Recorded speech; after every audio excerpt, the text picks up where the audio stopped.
Čaute. Tak máme tu posledný video zo série videí z Bodenu, z pevnosti. Idem na tú poslednú, na ktorej som ešte nebol.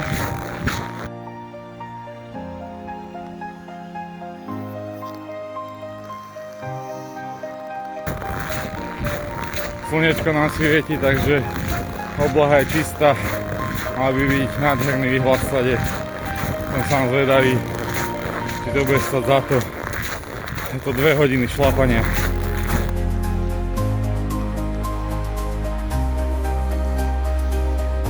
Čakám ešte tak pol hodinka cesty.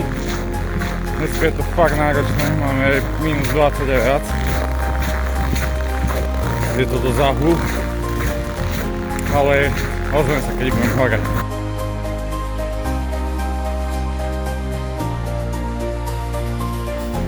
Tak som hore. Ty kokos. Takže náročné to bolo fakt dosť. Neskutočná zima. Ale podľa mňa to stálo za to. Však už znajte sami.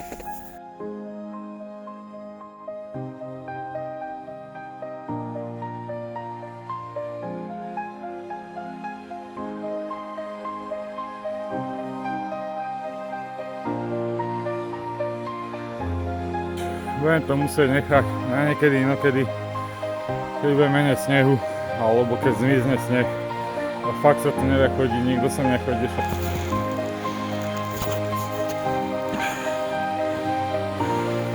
Tam vzadu je vidno ten bunker, ale